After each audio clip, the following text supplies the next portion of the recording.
Allah made me not good at some things. I have a limit. I'm not good at accounting. I'm not good at remembering conversations. My mother is. My wife is very good at remembering conversations. Do you remember what you said yesterday? If I'm being honest, I don't even remember what I said 1 minute ago, if I'm being completely honest.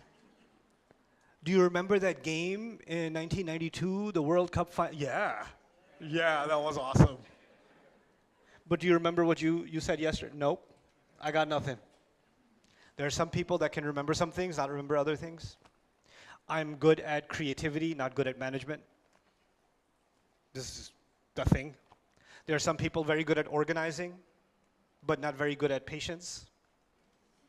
Right? Happens? Usually organized people, very impatient people. It's the thing, all right? Because they see any chaos around them, they're like, you know. So here's the thing. Yes, I have free will, I have choice, but I have intellectual limits.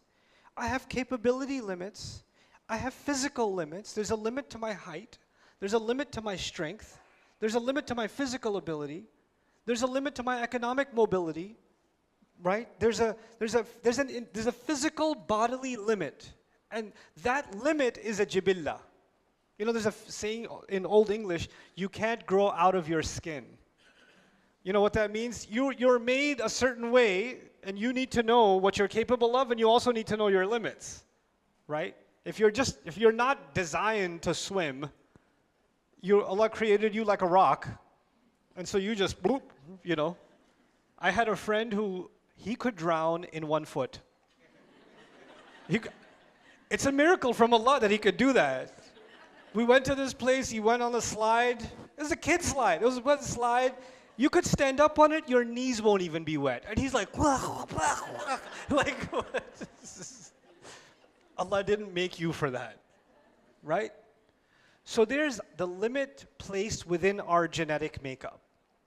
There's siblings, some siblings super genius, super creative, super academic, and the other one super athlete, but don't ask him to study.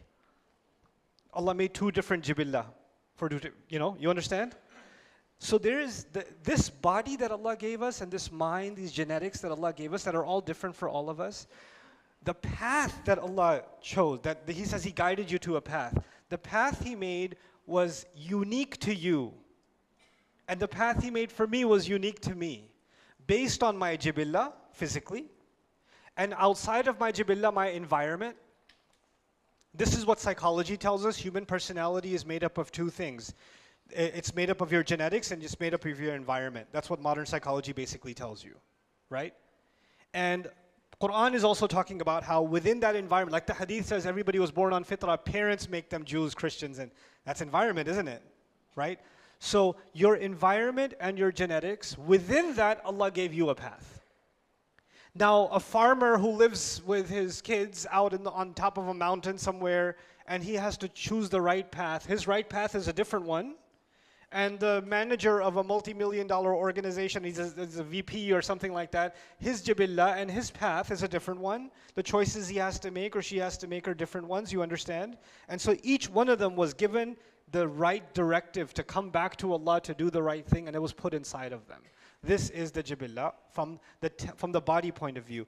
But then there's the grueling test and the ruh. The ruh itself, meaning there's my physical limits, but then there's my spiritual core inside. That spiritual core also exists inside me. It also has a voice. It also has a say. And it cannot be found in the study of psychology.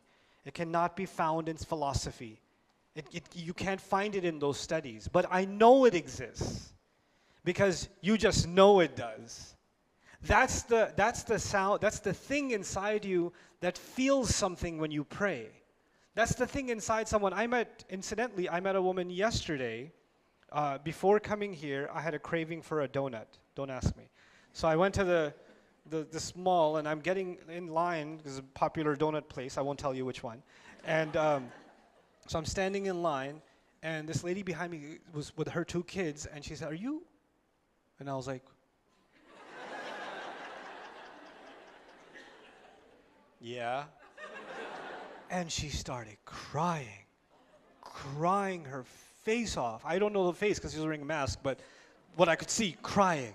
And she had these two little kids, and she goes, I'm actually Buddhist, and I've been looking for Allah, and I've been praying to Allah, and I just found your videos, and it's helped me go through so many difficult times, and every time I pray to Allah, I just know something in my heart is taking me back to Him, and I'm listening to her like,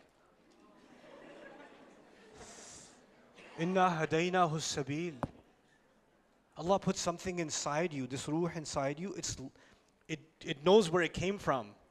And it knows it was guided, it was put with a guidance to go back.